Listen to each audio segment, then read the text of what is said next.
Perkenalkan, nama saya Alexia Lesimau, saya kelompok usia 19 tahun lebih. Mentor saya bernama Pak Fren Sabane. Nah, di sini hari ini saya akan menyampaikan materi mengenai COVID-19. Berbicara mengenai COVID-19, ini bukanlah sesuatu yang asing atau baru saja didengar, tapi ini sudah lumrah atau biasanya kita dengar sehari-hari. Bahkan hampir setiap hari kita mendengarkan COVID-19. Untuk itu saya langsung saja kepada materinya. COVID-19 apa sih? Nah, COVID-19 adalah penyakit menular. Penyakit ini muncul tuh pertama kali di Wuhan di Cina pada tahun 2019. WHO atau World Health Organization atau Badan Kesehatan Dunia untuk mencakup semua negara di dunia, badan organisasi dunia namanya tuh WHO. Jadi sudah menetapkan kalau COVID-19 ini masuk dalam pandemi global. Jadi penyakit ini nih bukan hanya ada di Indonesia atau ada di NTT atau ada di Kupang, tapi ini penyakit menyebar luas kepada negara-negara yang ada di dunia. Jadi jangan bilang kata sendiri saya rasa. Orang-orang di luar sana juga sudah rasa itu COVID-19 karena apa akibatnya bagi kehidupan sehari-hari. Nah, lanjut. Jadi ini COVID-19 ini disebabkan oleh yang namanya virus itu virus SARS-CoV. Nah, virus ini SARS-CoV tipenya tuh tipe 2. SARS-CoV tipe 2. Selanjutnya tanda dan gejala. Dia pun tanda dan gejala. Jadi orang kalau tanda dan gejala COVID-19 tuh ke mana? Nah, dia tanda dan gejala tuh yang pertama, dia tuh demam. Nah, di buku yang saya baca, buku panduan COVID untuk hidup sehat itu, demam tuh kalau di kategori suhunya tuh 38 derajat Celcius. Itu salah tanda gejala yang pertama. Setelah itu yang kedua sakit tenggorokan. Yang ketiga tuh bersin, hachi, pasti semua tak bersin. Nah, lanjut. Setelah bersin, dia juga merasa sakit kepala. Nah, sakit kepala. Nah, itu tuh beberapa tanda dan gejala dari COVID-19.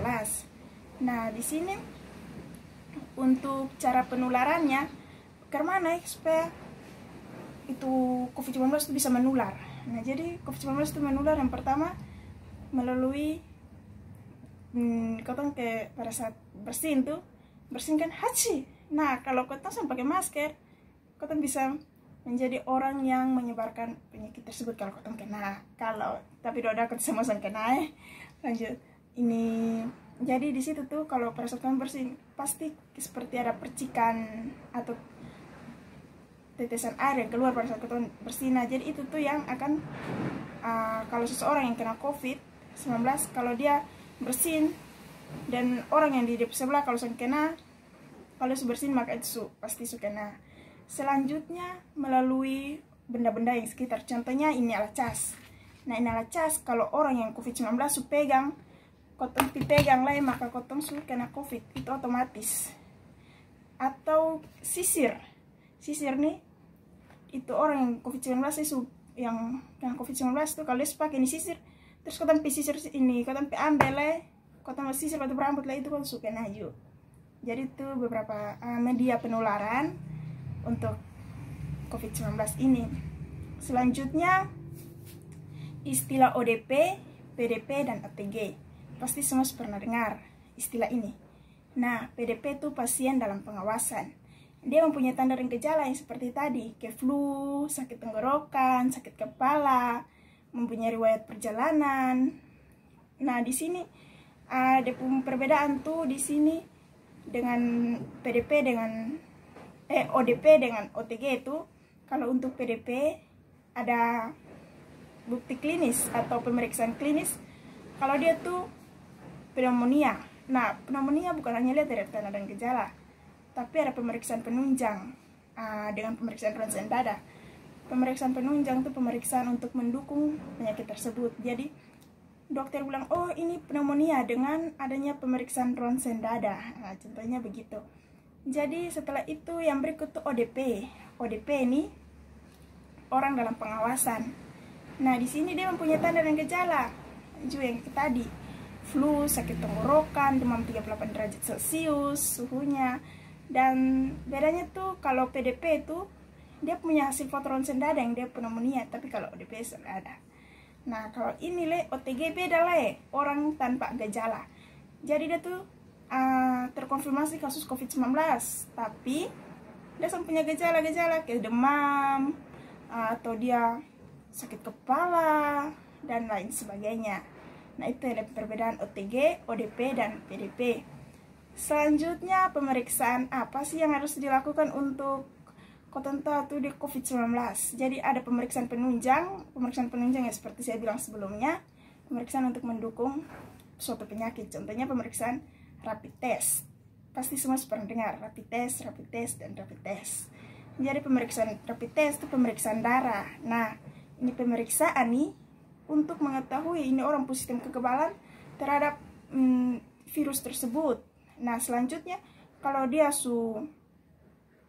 hasilnya positif, pasti dokter akan menganjurkan untuk pemeriksaan penunjang yang lanjut lagi, yaitu pemeriksaan swab hidung dan tenggorokan. Jadi alatnya itu seperti selang, nanti kas masuk lewat selang, nanti kas masuk, habis itu langsung sampai dalam-dalam, bagian dalam tubuh baru dong hasilnya nanti keluar. Nah, nanti dia bagian dalam, habis itu nanti pemeriksaan lanjutnya. Nah, tapi kalau dokter periksa dia tidak punya rapid test, dia punya hasil rapid testnya itu negatif, tapi dia punya dokter bilang, tapi dia nih sepertinya COVID-19. Nah, di situ dokter akan menyarankan dia tunggu lagi 10 hari. 10 hari kemudian baru datang periksa.